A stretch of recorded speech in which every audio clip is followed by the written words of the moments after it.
जी बिल्कुल, इस वक्त मैं मौजूद हूँ इशरा के इलाका जवेद मार्केट में, जहाँ पर एक 10-12 साल बच्ची नईमा जो है ट्यूशन सेंटर पढ़ने आती है और उसके घर में इतला दी जाती है कि उसकी हालत ठीक नहीं है, वो बेहोश हो चुकी है।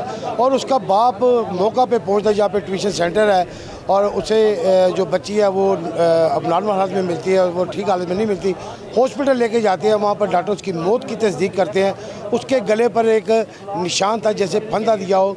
तो पुलिस वो केस लेने से जो हॉस्पिटल इंतजामिया पुलिस को कॉल करते हैं कि ये पुलिस केस है, जिस पर मुकामी पुलिस इचरा जाती है। वो तमाम वाक़यात को देखते हुए ट्यूशन सेंटर के जो मालिक है, जो ट्यूशन सेंटर जो घर है, उसके मालिक को लेके चली जाती है और जो लाश है वो पोस्टमार्टम के लिए मुर्दा खाने जमा करवा देती है। जो बच्ची का वालिद अदनान है वो हालात वाक़यात को देखते हुए वो इस वाक़े को मर्डर करार दे रहा है। उसने हॉस्पिटल में बयान देते हुए कहा कि उसकी बच्ची को मारा गया।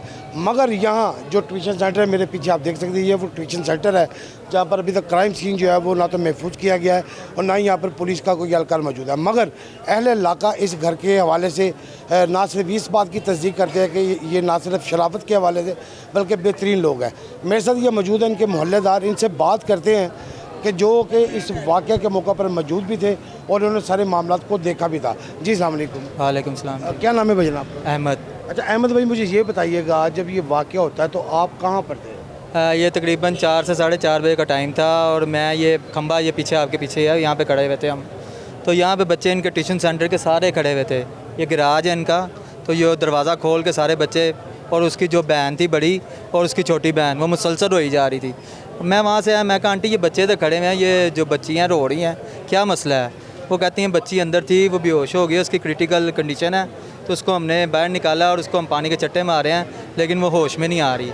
तो मैं कहा आंटी आपने इसका क्या किया? कहती मैंने इसके वाले साहब को फ़ोन किया, वो आ रहे हैं। इतनी देर में अदनान भाई ये पीछे 5 पीर के पास रहते, वो खुद आए हैं भागे हुए, और वो जिस हालत में थे बनैन की और पाँव जूती नहीं थी वैसे ही भागे आए हैं। उन्होंने आके देखा, उन्होंने बच्ची को लाया, उसी तरह ही बच्ची को उठाया उन्होंने। यहाँ पे मेरा कज़न था, उसके साथ बाइक पे बिठाया और सर्विस हॉस्पिटल ले गए हैं। सर्विस हॉस्पिटल वो जब लेके गए हैं, उसके आधे घंटे बाद हम भी यहाँ से चले गए।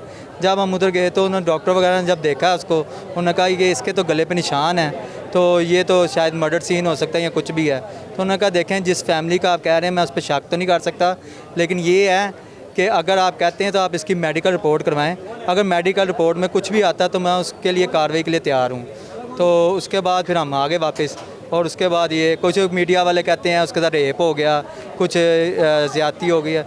ऐसा देखें मेडिकल रिपोर्ट आएगी, हम खुद भी नहीं कह सकते कुछ, क्योंकि हमने जो देखा हमने वही बताना है। अच्छा अहमद भाई, मुझे बताइएगा, जब ये बच्चे रो रहे थे आप अंदर गए थे? नहीं, यहाँ पर बाहर ही खड़ा हुआ था, बच्चे सारे ये पीछे गेट खुला हुआ था, इसके इधर ही खड़े हुए थे ट्यूशन सेंटर के।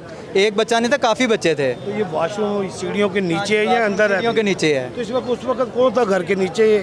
देखें ये तो नहीं है कि बस ये था कि जो बच्चियाँ थी जो ट्यूशन पढ़ाती हैं वो थी, और जो ट्यूशन सेंटर में बच्चियाँ आई हुई थी और छोटे छोटे बच्चे थे वो सारे थे। और वो जो बच्ची इस दुनिया से चली गई है उसकी 2 बहनें भी थी, वो मौके पे मौजूद थी और उन्होंने सारा कुछ देखा है। आप इधर ही खड़े थे। जो बच्ची ये वॉशरूम में जो गई थी जिसकी बॉडी मिली है, तो वॉशरूम का दरवाज़ा पहले से खुला हुआ था? ये चीज़ का नहीं हमें पता, जो हमने देखा मैंने वही आपको क्लियर करना है। नहीं मोहल्लेदार हैं आप, तो आपको घर वालों ने कुछ तो बताया? जब तक वो यहाँ पे बच्ची लेके आए हमने तो वही देखना है ना, जो बच्ची यहाँ पे पड़ी हुई थी उससे पहले का हमें नहीं पता। अब तो यह मेडिकल रिपोर्ट आती है, क्या था क्या नहीं हुआ क्या नहीं। तो अहमद भाई बहुत सारे सवालात खड़े हो रहे हैं क्योंकि ये क्राइम सीन है। क्राइम सीन है, अभी तक ये ना तो महफूज है और ना ही किसी को बचा के बच्ची जब वॉशरूम में जाती है तो अंदर से कुंडी लगाती है, वो दरवाज़ा कौन खोलता कैसे पता अगर वो नहीं आती? मेरी इनके घर में कोई मर्द नहीं है, वो सुबह 2 बच्चे हैं इनके, वो चले जाते हैं जॉब पे। इनके वालिद साहब नमाज़ पढ़ने चले जाते हैं, वो नमाज़ पढ़ के आए उतनी देर में ये हो गया हुआ था। और वो इधर खड़े होकर बेचारे पूछते रहे हैं कि क्या हुआ क्या नहीं। उनकी बाइक पंचर थी, वो पंचर लगवाने चले गए हैं। वो अदनान भाई बच्ची उठा के हॉस्पिटल चले गए हैं। आप समझते हैं कि आपके मोहल्ले में कोई ऐसे लोग हो सकते हैं? जो हमने आज तक तो ऐसा कोई सीन नहीं, हमारे भी अपने छोटे छोटे बच्चे हैं और यहाँ पे ये पास ही ये भाई हैं, उनके बच्चे भी पढ़ते हैं। ये काले गेट है आगे, अमनान भाई उनकी बच्चियाँ भी यहाँ पे आती, काफ़ी बच्चियाँ आती हैं, लेकिन आज तक ऐसा कोई सीन नहीं। और ये भाई इनका घर है, छोटी छोटी बच्चियाँ वो जो पढ़ाती हैं ना, ये फैमिली ऐसी है ना इनका कोई। मेरे अलावा आप किसी भी इस पूरे एरिया में आप किसी से भी इनका पूछ सकते हैं कि ये फैमिली कैसी है, तो वो आपको इसका पूरा बताएंगे। अच्छा मोहम्मद, आपने वो सरगोदा का एक वाक़या सुना होगा, वो मुंतहा का, तो वो भी इसी तरह मोहल्ले में थी कि सामने एक स्टोर था जहाँ से वो चीज़ लेने जाती है।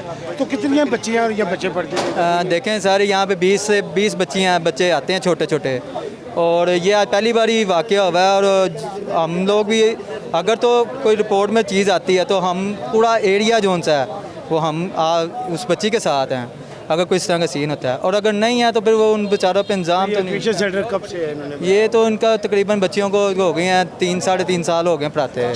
ये कॉलेजों में भी पढ़ाती हैं बच्चियाँ, और तो ये ट्यूशन सेंटर 2 जुड़वा बहनें हैं वो पढ़ाती हैं। तो इस घर में मर्द कितने रहते हैं? मर्द हैं, एक इनका बाप और 2 भाई हैं। एक भाई की शादी हो गई है, उसकी बीवी नीचे रहती है, और एक भाई है वो ये इलेक्ट्रिक जोन सी है उसमें लगा हुआ है। वो घर में कोई मर्द नहीं था उस वक्त? कोई नहीं था, मर्द इस घर में है ही नहीं था। तो ये टोटल ये सारे रिश्तेदार हैं जो साथ? हाँ, ये साथ इनके चाचू रहते हैं, ये ताया रहते हैं, ये पीछे इनके मामू वगैरह रहते हैं सारे, यानी कि भाई गारी हैं इनके। पुलिस इस घर से एक मर्द को लेके गई, हाँ, वो उनके वालिद साहब को ले गई हैं। वो क्यों लेके गई? वो शाक की बुनियाद पे लेके गई हैं। वो उस वक्त घर थे? हाँ, जाए वो बाहर थे, ये खड़े हुए थे बाहर ही, तो उन्होंने कहा आप थे। कितनी उम्र है उनकी? उनकी तकरीबन होगी कोई 56-57 होगी। 56 57 58 साल के जो इस घर के मालिक हैं, उनकी बेटियाँ इधर ट्यूशन पढ़ाती थी, और ट्यूशन पढ़ा कर ना सिर्फ अपने बाप का साथ देती। 2 भाई थे, एक का वालिद एक शादीशुदा नीचे रहता था, और इसी के गैराज में वो वॉशरूम था जहाँ पर वो बच्ची नईमा की लाश मिलती है।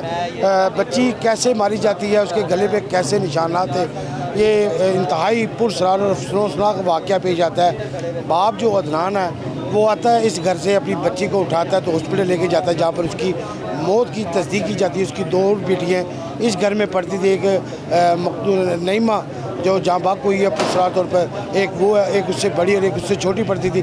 3 टोटल बच्चियाँ जो इस घर में पढ़ती थी। 8 साल 1.5 पौने 2 साल से जो नईमा है वो 6ठी क्लास की तालबा थी, जो उससे बड़ी है वो 8वीं जमात की तालबा, जो उससे छोटी है वो 5वीं जमात की तालबा थी। सब बच्चे एक ही घर में पढ़ते थे। अहले इलाका का आपने सुना, ये अहमद साहब जो बिल्कुल घर के सामने रहते हैं, इनका भी यही कहना है कि इस घर के ऊपर किसी किस्म को कोई ऐसा शक नहीं है, ये एक हादसा भी हो सकता है, मगर हादसे के पीछे बहुत सारे सवालात हैं। वॉशरूम के अंदर जब बच्ची जाती है तो वॉशरूम खोलता कौन है? सबसे पहले उसका आई विटनेस कौन होता है? क्राइम सीन को महफूज क्यों नहीं किया गया? ना सिर्फ क्राइम सीन को महफूज नहीं किया गया, बल्कि यहाँ पर कोई एहलकार भी मौजूद नहीं है। इस घर का कोई भी फ़र्द इस हवाले से जवाब देने के लिए भी तैयार नहीं है कि ये वाक़या क्या हुआ था। ताहम लाश का बच्ची की लाश जो है वो मुर्दा खाने जमा करवा दी गई है, मुकदमा दर्ज कर लिया गया। पोस्टमार्टम के बाद हक़ाइक़ मालूम होंगे कि ये वाक़या कत्ल है या हादसा है। इस हवाले से पुलिस अपनी तमाम तर तहकीकात कर रही हैं। तहकीकात में जो भी मालूमात होंगी वो उसके बाद मज़ीद कार्रवाई की जाएगी। जी।